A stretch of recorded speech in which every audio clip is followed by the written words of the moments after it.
All right, welcome. Today, we're going to break down something pretty huge happening in the C-suite. You see, the whole job description for a top executive is being rewritten right before our eyes. It's moving away from the old, rigid roles into something way more dynamic. Okay, so to really get this, let's look at the two faces of the CXO. On the left, you've got the old role, what we're calling the functional guardian. This was the leader who basically protected their department, finance, marketing, you name it, like it was their own personal fortress. But on the right, that's the new role, the enterprise orchestrator. This person isn't just guarding one section, they're conducting the entire organization like a symphony. And look, this isn't just some fancy new job title, it's a completely new mandate. We're talking about a fundamental shift from managing separate, isolated silos to orchestrating the entire company, getting every single part to work together in perfect harmony. So what is this enterprise orchestration exactly? Well, it's the practice of lining up everything, all the internal teams, all the external partners, so the organization can move as a single, cohesive unit. Think about how someone like Satya Nadella at Microsoft had to break down those old walls between the cloud, software, and hardware teams. The whole point is to build a company that's unified, can adapt on the fly, and is tough enough to handle whatever comes its way. So, how do you actually do this? How does it work in the real world? Well, it all starts with how a leader operates inside the company. And this internal orchestration really rests on three key pillars. Let's call this the conductor's toolkit. It really boils down to three things you have to master. First, you have to embody that enterprise-wide leadership. Second, you've got to align everyone around one unified vision. And third, you need to create synergy between all the different roles. Let's dig into each of those. First up, enterprise leadership. This means your focus completely changes. You're no longer just managing your own department and protecting your own turf. No, this is about driving transformation across the entire business. It's about seeing the whole board, not just the one square you're standing on.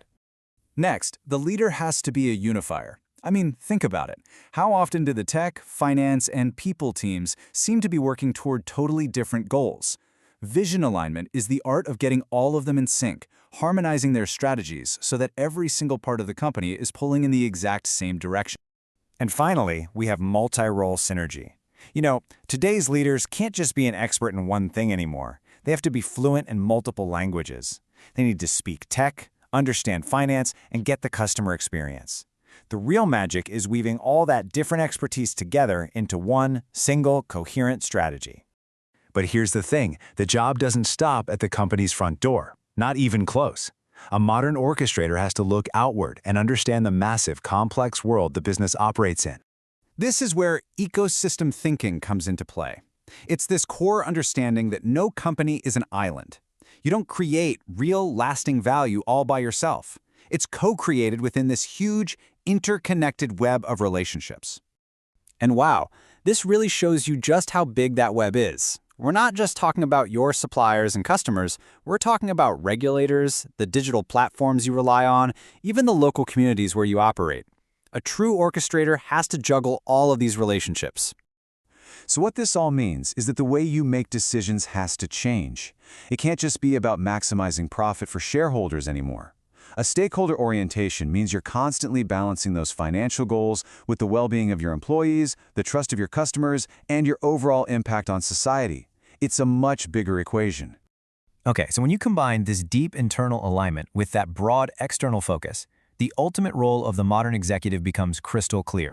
They are not just a manager of a function anymore. They've become the central hub, the absolute nexus of transformation.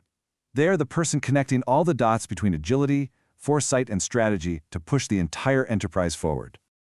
I love this quote because it just nails it. The goal isn't to build a rigid, unchanging machine. It's about shaping the company into a living system, one that's resilient enough to weather any storm and agile enough to grab new opportunities the moment they appear. And let's be really clear about why this all matters so much. This whole evolution, it's not just some new management fad. It is a critical survival strategy. In a world that's constantly changing, the companies that can orchestrate, adapt, and see that bigger picture, well, they're the ones that are going to make it. So we'll leave you with one final question to think about for your own organization. Is your leadership really conducting a full symphony, making sure every instrument is playing in harmony? Or are they still just focused on managing their own little string section, hoping the rest of the orchestra just figures it out? The answer to that question might just define your future.